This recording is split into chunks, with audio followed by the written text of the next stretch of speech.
On a recent trip to Israel, my Aunt Betsy and her husband Simon decided to go visit Herzliya. While they were there, they went out to eat at this place called Meat and Wine Co.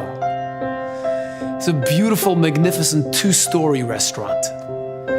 They were seated at a table downstairs, and my aunt turns to the waiter and says, "You know, is it possible for us to have a table upstairs? We want to see the view." So they're given a table upstairs, and they go upstairs, and a different waiter comes over. We sat down, and our waiter came over, and he was telling us the specials and kibitzing with him a little bit. You know, he was very jovial. And as he was walking away, he said, "By the way, if you need anything, my name is Barak." And I immediately got some kind of a feeling in me, and I turned to Simon and I said, "We have to know what his mother's name is." So my Uncle Simon calls him back and he says, "Hey, Barak, is your mom's name Orna?" And Barak says, "Yes." And he said it, and I didn't process it. It was like, you know, you see these stories that you just don't hear what he's saying, and you're like, what? And that was how I felt. And I said, "What did you say?" And he said, "Orna." At which point my aunt says to him, "Did you by any chance fight last summer in the war with Gaza, Operation Protective Edge?" And he says, "Yeah, how do you know?" My aunt says, "Well, I've got your name on my kitchen cabinet." During the war, you call a phone number and they give you the name of a soldier to pray for, a soldier who's fighting in the army. The name she get was Barak, son of Orna, and that's my name. Barak ben Orna. And what's even stranger is, my aunt tells Barak that 2 weeks ago she walked into her kitchen in Beverly Hills and she saw his name and she began praying for him. And while she was praying for him, she turns to God and says, "You know, I don't even know if he's alive.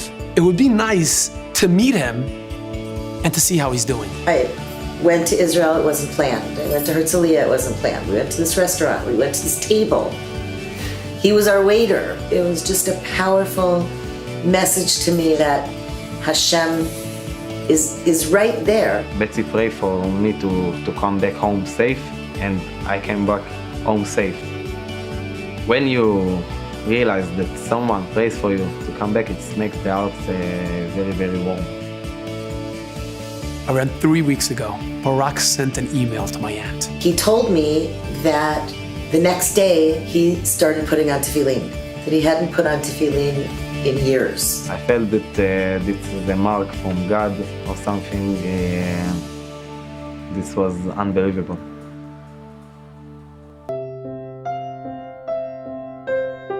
We live in a world of 7 billion people.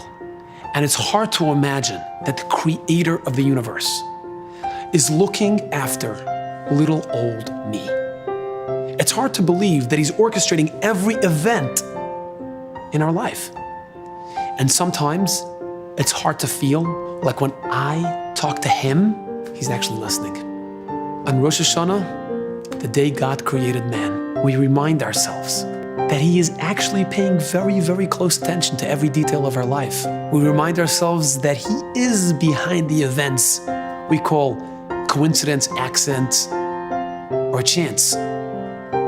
And we remind ourselves that life is a gift. And it should not be taken for granted. And every breath you take is his special way of saying, you matter. So reach out to him and talk to him. Ask him for a year of happiness and health, or whatever else you might need, because he's waiting to hear from you.